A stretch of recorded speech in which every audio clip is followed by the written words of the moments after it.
Welcome to Never a Truer Word, where we look at the words that people choose to use to see if they are telling the truth, the whole truth, and nothing but the truth. And we're back in Alex Murdaugh County today and looking at the words of Becky Hill. Becky was the clerk of court on Alex's double murder trial where he was found not guilty.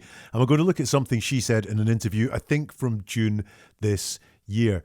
I've spoken about Becky Hill before because Alex Murdaugh's lovely attorneys launched a motion basically to get Alex a retrial for those double murders, inferring or alleging that Becky Hill tampered with the jury. Now, in the video, which is part of my Alex Murdaugh videos that is growing quickly, I said that I thought the words in the affidavit, the statements and so on were tissue thin. They really didn't suggest to me any sign of jury tampering at all. But Becky Hill mentioned a Facebook post, an alleged Facebook post by the ex-husband of one of the jurors. That juror was subsequently dismissed. And when she spoke about that in part of a transcript from a judge's conference, which is captured in the affidavit, I thought there was something going on there. I didn't think Becky was being truly honest in that. You can check that video out another time if you want. And it's that Facebook post that Becky is talking about here.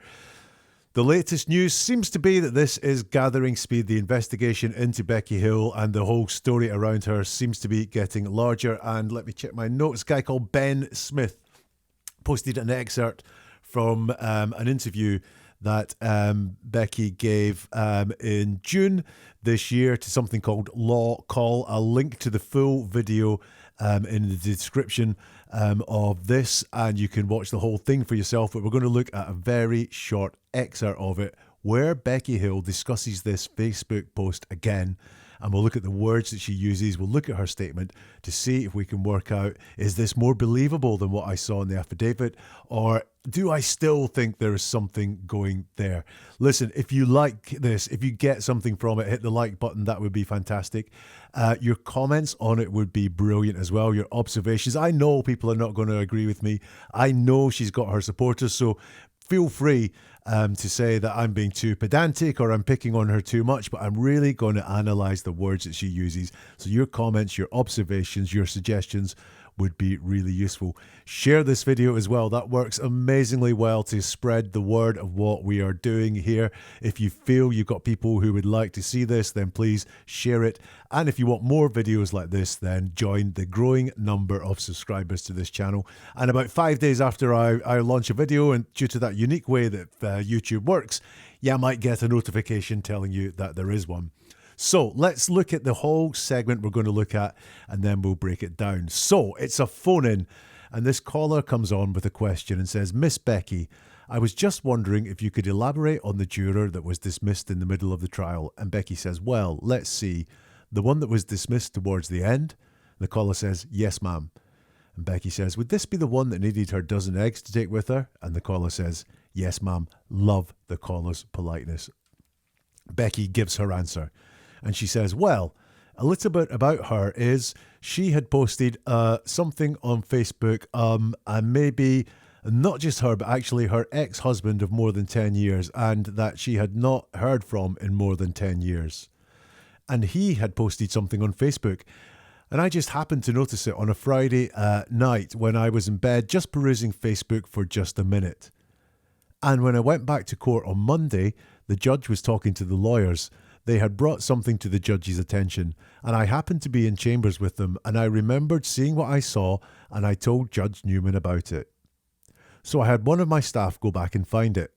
We had a little trouble finding it, but she's such a great internet sleuth that she found a post that had said what he had said he was sorry for posting something before the weekend, and that kind of like the devil made him do it, sort of, so to speak. And so we found it. We printed it out to the judge, and he talked to the attorneys about it. They did call in parties involved and maybe the people they were talking to, so they got down to the bottom of it. And it just came to the point that both sides just couldn't take any chances on anything she would have had to say to anybody else that would have gotten out there.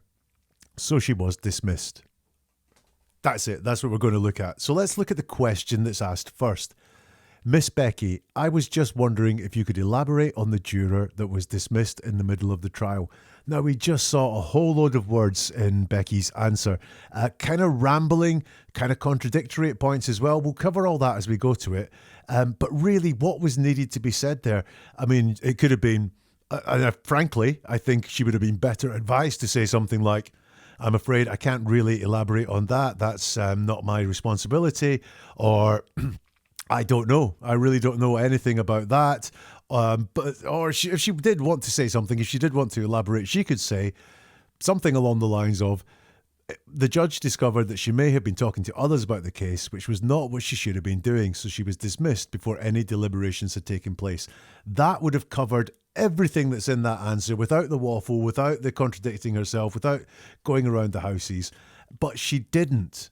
She didn't do that. She introduced things that are not necessary to elaborate on the juror that was dismissed, and mentioned things about herself. You'll see there is nothing about Becky in the suggested answer that I have there for Becky, but she talked about herself and her people quite a lot. So why was that? Well, let's look at it. So, start with the question. Miss Becky, I was just wondering if you could elaborate on the juror that was dismissed in the middle of the trial. And Becky's answer starts with, well, a little bit about her is she had posted something on Facebook, and maybe not just her, but actually her ex-husband of more than 10 years, and that she had not heard from in more than 10 years. Now, that doesn't make a lot of sense. Who posted something on Facebook? Two people, one person, this ex-husband of more than 10 years that she's not heard from in more than... What is going on there? And if you watch the answer, Becky appears nervous here, which is why we've got this stumbling, why we've got these kind of contradictory facts. Now, I don't know, I can't watch half an hour of this on YouTube, but a bit of homework for you. Can someone watch this and tell me, was Becky nervous all the way through the interview? That would be quite natural because people get nervous on TV. It's not something that most people do every single day. And fielding live calls and so on, that's nerve-wracking. So was she nervous all the way through the interview? Or are the nerves just around this question? And notice the question is not about a Facebook post.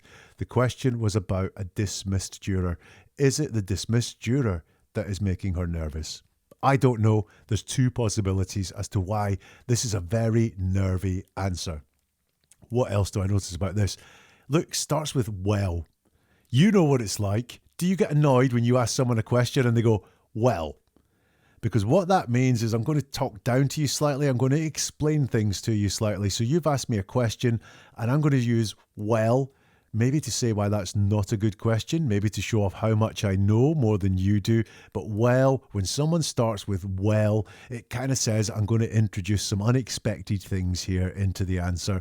I'm not really going to answer your question. I'm going to tell you why the question's not great and so on. So starting with well is a big red alert. Look, if you learn one thing from this video, when someone's talking to you or you're watching someone talking, watching someone being interviewed and they start with well, it means they're into explaining mode rather than answering the question mode. You'll note that sort of suggested answer I gave to you didn't start with well. It just started with the real answer to the question. What else do I see here? Look how vague this is. A little bit about her. So not everything, just a little bit about her. She had posted something, just something on Facebook. So she doesn't actually say what it was that was on Facebook. It's just something. There's no details there.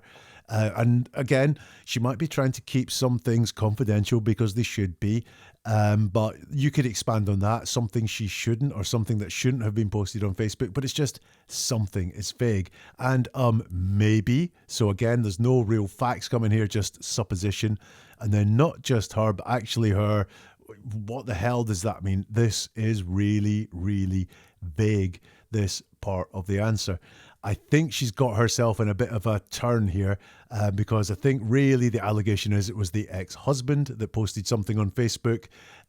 But she starts off by saying it was this juror that posted something on Facebook. So I think she's trying to correct herself there, trying to sound smooth, but she gets herself in a hell of a knot, which we tend not to do so much when we're telling the truth. If we're not trying to hide things or we're not trying to deceive. Not proof right now that she's lying, but I've got some markers here that all is not quite as it seems with this answer. Becky continues, and he had posted something on Facebook, and I just happened to notice it on a Friday night when I was in bed, just perusing Facebook for just a minute. First of all, he had, so she's making it really clear now, it was the ex-husband, so she's corrected her mistake. And in the original video that Ben put up, he did point out she posted on Facebook as being an error, and it was an error. But she does put it right. We all misspeak at times. It happens. I will probably misspeak on this video. I'll give someone the wrong name, mangle my words up. We all misspeak at times. It doesn't mean we're lying. It doesn't mean we're being deceptive. And here she has corrected herself. So I'm cool with that. What I'm not so cool with was how casual she tries to make it sound. How she discovered that this post was on Facebook. I just happened to be on Facebook on Friday night. I just happened to notice it, not, see it. Just noticed it was only, oh yeah, I noticed that.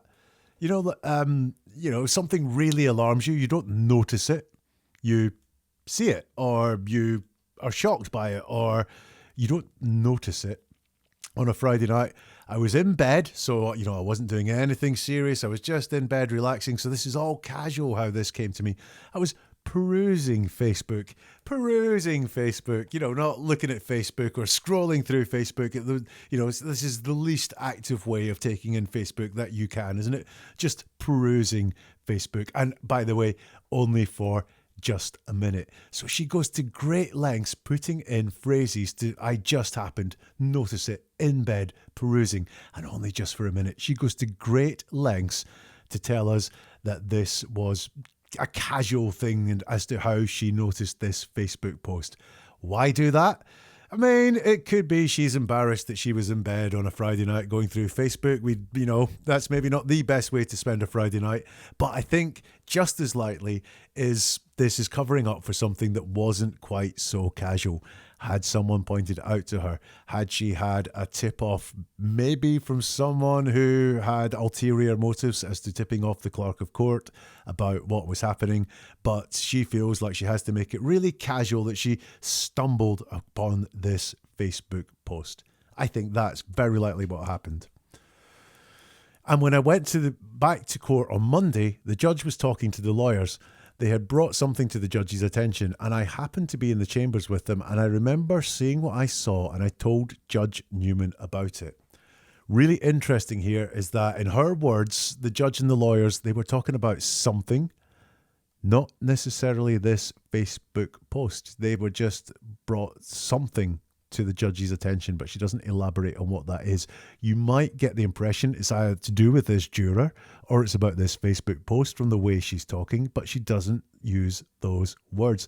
All she says is they were talking to something. We have more casualness coming in here. She just happened to be in the chambers with them. Why, again, this casualness has been added here? Why not just say I was in the chambers with them? Why I happened to be? Again, I'm going to put the question there. When you try really hard to get things across in words, why are you trying that? Is it to carry out a deception? And this possibly is what's happening here, that she just happened to be in the chambers. And then this is really clumsy and distant. I remembered seeing what I saw. Why is that so distant? Why not just, I remembered the Facebook post? Why is it I remembered seeing what I saw? You don't remember seeing what you didn't see. Why is it said in that really clumsy and distant way? Why not just say, I remembered what I saw and told Judge Newman about it? Now, this is not necessarily in the words, but if this was such a shocking, should not have happened Facebook post, why did you not remember about it on Monday? Why did you not run in and do something about it? Well, that's what she said happened in the affidavit-ish. But it's not what she says in this answer here. It's that when this conversation was going on in chambers that she just happened to be in, she then remembered seeing what I saw. Interesting. She continues, so I had one of my staff go back and find it. We had a little trouble finding it, but she's such a great internet sleuth that she found a post that had said what he had said. He was sorry for posting something before the weekend. And that kind of like the devil made him do it, sort of, so to speak. That's interesting because she didn't find the post. It's kind of implicit in there, but she didn't find the post that she claims she saw on the Friday night. She only, or the internet sleuth, this great internet sleuth, could only find a post from someone apologising for something they said before the weekend. So she says, we had a little trouble finding it. The staff had to go back and find it, but she doesn't come out and say we didn't find the actual post. Just again there, this is about he, so just saying again that she has acknowledged that it was he, the ex-husband, that she is talking about here. We know it's very complicated, and it doesn't appear that it was even the ex-husband that made the Facebook post, just someone with the same name. But in Becky's head here, it's the ex-husband. And there we go. So I had one of my staff go back and to find it. We had a little trouble finding it, but she's just such a great internet sleuth that she found a post. This could be said so much quicker. Why all this storytelling in there? And then she says, and so we found out. And I'm pretty sure she says, and so we found out, not and so we found it. We printed it out to the judge, and he talked to the attorneys about it. They did call in the parties involved and maybe the people that were talked to. So they got down to the bottom of it, and it just came to the point that both sides just couldn't take any chances on anything she would have had to say to anybody else that would have gotten out there. So she was dismissed. Now, there's more happening here. There is much more happening here. So they did call in the parties involved. So that must be the person who put the Facebook post up and the juror, maybe. But as well as the parties involved, maybe the people that were talked to. Who are they? What's going on there? Why are there two different incidents here? Well, look, I think I know.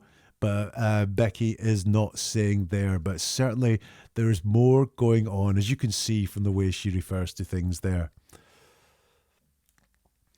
And it just came to the point. So we've got the word just in there. So there's something being skipped here. They got to the bottom of it, and so they got to the bottom of it. So she was dismissed. It came to the point, so she's not really saying what came to the point. She's saying they got to the bottom of it and it came to the point, but she doesn't really say what that bottom of it was. And she would have had to say, now that's really interesting. So this is, she was asked to elaborate on the juror going. She talks a lot about a Facebook post, but from the ex-husband, by the way, and she's made very clear as she's gone on that the Facebook post is from the ex-husband. But then what is up with the juror is what she would have had to say. And she does go on to say what that she might have had to say is to anybody else that would have gotten out there. So this is not about, what is this about? Is it about, what she'd have had to say to anybody else on the jury? Well, under deliberation, she can say what she wants. That would have gotten out there. So if she could have said anything at all, if it wouldn't have got out, would this person not have been dismissed? It's really, really odd wording. It's not clear at all. She should have stuck to something a hell of a lot simpler, because I think inside of all of this, something is escaping in her language. Well, last thing I'm going to point out on Becky's words in this is look out when someone's talking to you. Look out for and so structure. That's and something happened, so something happened. This is when someone's in such explaining mode. They're not answering a question. They're not telling you what happened. They're not just relaying a sequence of events. They're explaining why something happened. And people, when they're on kind of weak ground, that's when they explain why things happened. But that's not just when they tell what happened. And you can see that structure there. And so, and so. And so she's in explaining mode here. She doesn't feel she's in solid ground, and she feels she has to explain what happened, not just relay the events that happened. So what are your conclusions on that answer? Listen, I've got some. based on the statement, so this is just based on the words used, I think she didn't simply stumble on that Facebook post. She tried too hard to make it look like a casual thing. Look, it's not in the words how she found the Facebook post that I can ascertain anyway. If you've got any ideas, do let me know in the comments. But she didn't simply stumble on this Facebook post, and she's trying to hide that fact. She's trying to hide why she found that Facebook post. Now, she brings herself into this. She makes herself the centre of the answer. She was only asked about the juror who was dismissed, and she talks about herself and her part in that a hell of a lot more. So why does she do that? Well, look, she either wants to explain her part in it and excuse her part of it. And some of her part in it feels like over-explaining, like with the casualness. I just happened to be in chambers and I remembered seeing what I saw. So it feels like an excuse, not just an answer to the question. But it is possible she put herself at the centre of things, because this was about selling her book. So she wants to say, I was at the centre of things, I sold the book. But let me tell you, the biggest thing for me, I am as convinced as I can be from looking at this, and also from what she spoke about in the transcript that's in the defence's affidavit. She did not stumble on that Facebook post. Someone pointed it out to her. It's not a chance encounter with a Facebook post. And I think there's some rocky ground ahead on that count. If you like this video, please press the like button. That would be great. It helps it get the words out there. Comment as well. I'd love to know your thoughts and opinions. I do read every comment I get as well. Have you watched the rest of the video that's linked in the description? Can you tell me, was she nervous throughout, or is she more nervous in this answer? I'd be really interested to hear that. Please, if you know more people that would like to see this, share this video. And as I say, if you subscribe, you'll eventually get notified when there's new videos like this on the channel. If you can't wait for YouTube to notify you, then you can check out videos.neveratruerword.com for more of the same.